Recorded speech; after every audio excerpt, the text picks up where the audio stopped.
distribute. So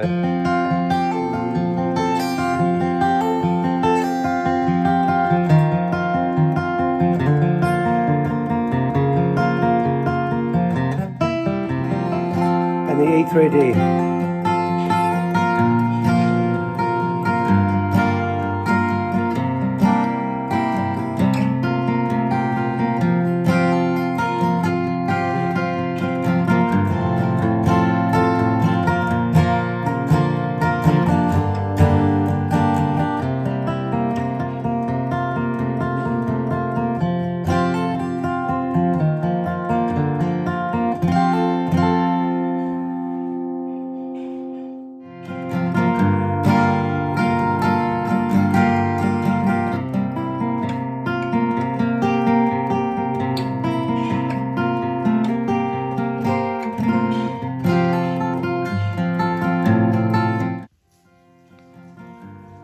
That's how much shallower the E3DE is.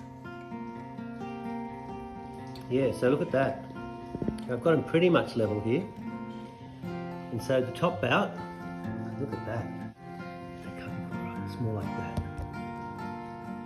And then down the bottom, you see the whole, the E10 is just deeper all the way around. Okay, so it's also wider. So the whole guitar's bigger. Look at that. That's the top bout. Got them lying on the ground together. The bottom bout.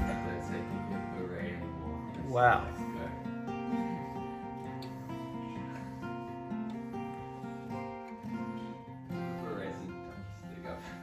And I think that does bear out in the way the guitars sound.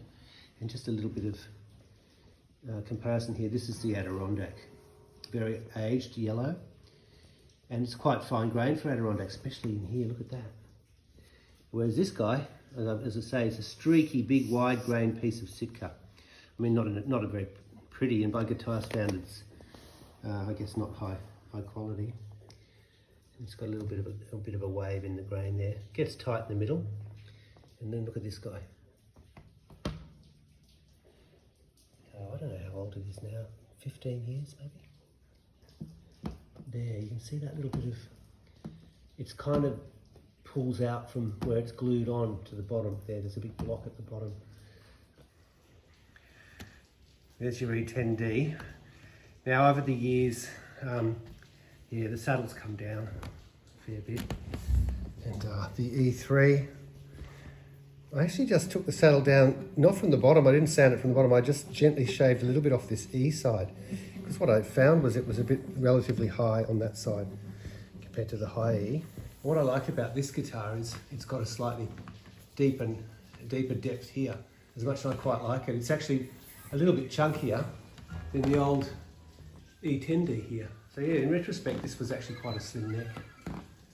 And this one, I reckon, is a little bit thicker, and I reckon it makes the neck stiffer. Every little millimetre makes a difference in making that wood more rigid, so the truss rod doesn't have to do all the work. But so, touch wood, this guitar has held up pretty well in terms of my chronic problem here in Sydney with humidity and with neck lifting.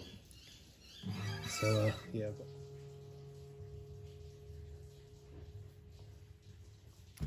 I love this one, E10D, handwritten 7717. So yeah, this is going back a fair way for this one.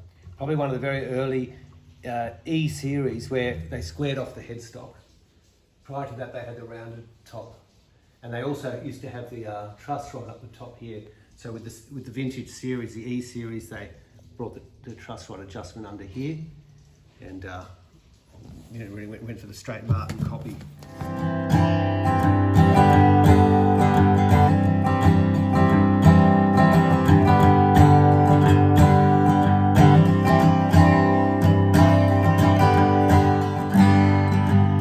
The E3DE.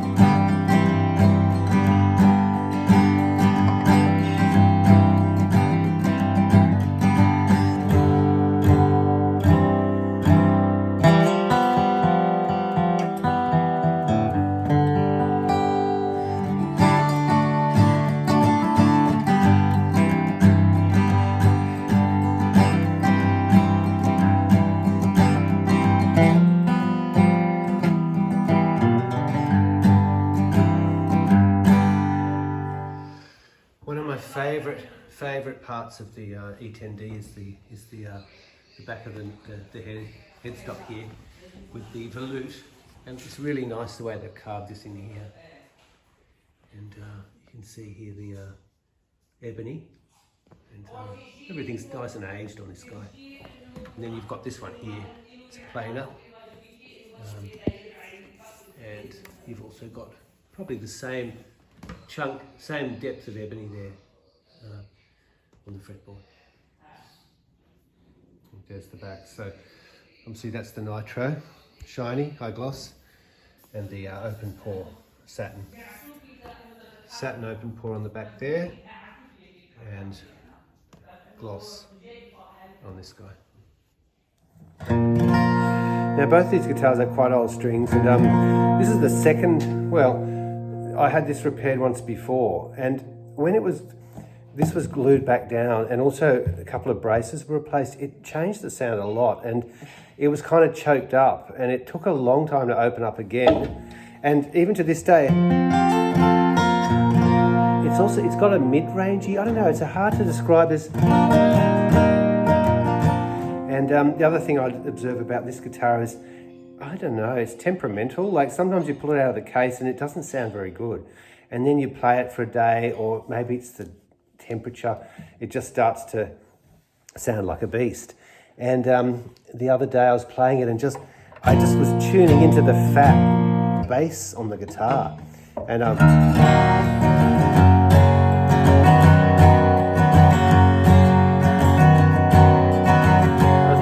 hearing the size of the body, you know, it's both wider and deeper, as I showed you.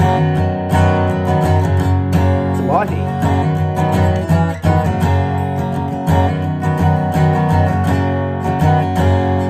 And over the years, it does just keep getting bigger.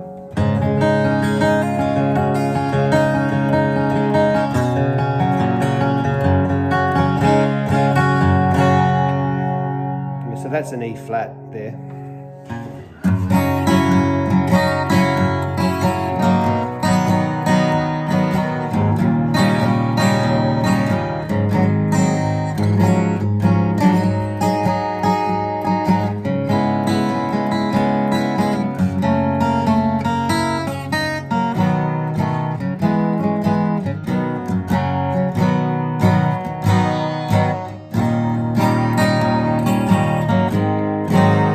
So maybe the E3DE doesn't sound quite as coherent, like that bottom end, it's maybe a bit more woolly and indistinct sounding. But like sound, it only takes 10 seconds or so to adjust, and both these guitars sound pretty nice. And this one sounds a little bit, perhaps, if I'm going to be really critical, a tiny bit boxy after I've picked up the E10D. But it takes about 10 seconds. You adjust your ear and you adjust your playing to it.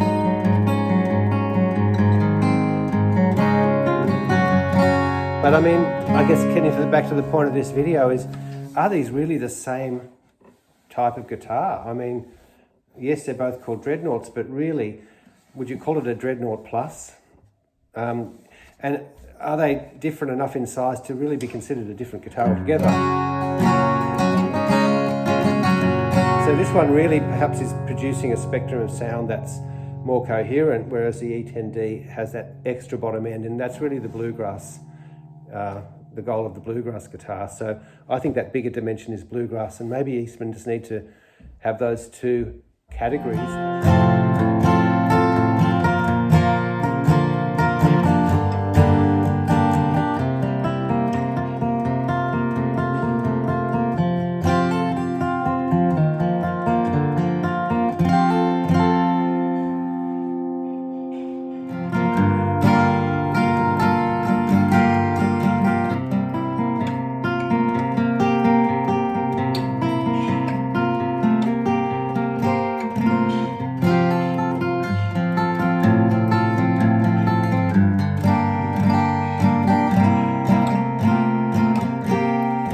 So, you know, I do think you hear the body smaller.